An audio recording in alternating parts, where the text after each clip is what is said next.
Hey there, pony people. Today's video is about stall cleaning. Major here likes to trash his stall. I'm going to teach you how I learned to clean a stall. So Major's gelding. Geldings pee straight down. So if you look in the middle of this stall, this and everything under it is all wet. So the first thing I was always taught is to pick out the center of the stall. If it's a gelding, and if it's a mare, they typically pee more towards the outside. Mares sometimes can be neater than geldings, not always. So they usually have a preferred area. My old mare used to like to pee out the gate, so that way her stall stayed clean. How kind of her. So I like to find the wettest spots first and get all of those out. Obviously, when you flip stuff over later on, when you think it's clean, you find more hidden treasures. But if you see any wet spots around the center first, you're going to want to get those so you're not contaminating the rest of your stall as you shuffle around it. So notice I like to use my fork to kind of scrape everything back like a rake, quick shovel, and a lot of beginner horse people haven't quite mastered the art of the pickup. So what I like to suggest to beginners learning how to pick up poop or clean a stall, once you get a good old pile pulled away, you're going to want to aim down, and then when you push forward underneath, don't stop because it'll just keep going.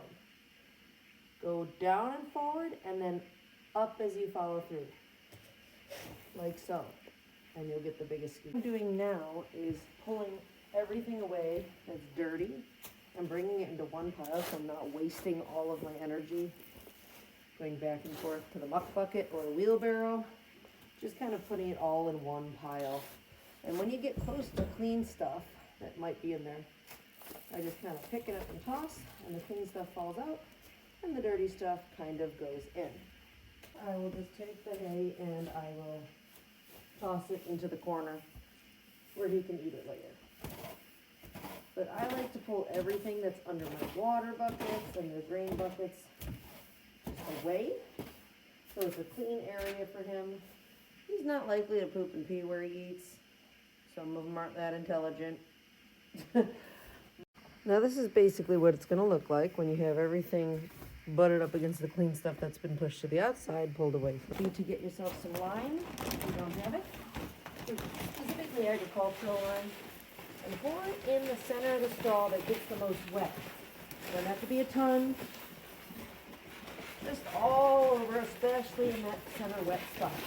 This is going to absorb moisture, neutralize odors, and keep the stall just more sanitary. Next, we're going to scrape everything in from the outside.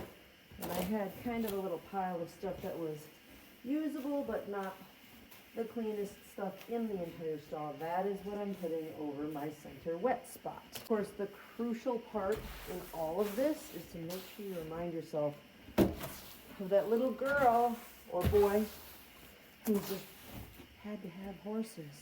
When you're out here in the cold at either 5 in the morning or 11 o'clock at night, scooping frozen turds.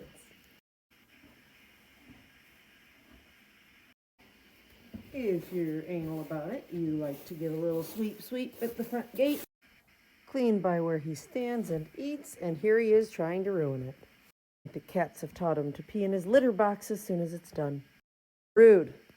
That's all for today, folks, and just remember, only one of you gets to be the toddler, and it's never your turn.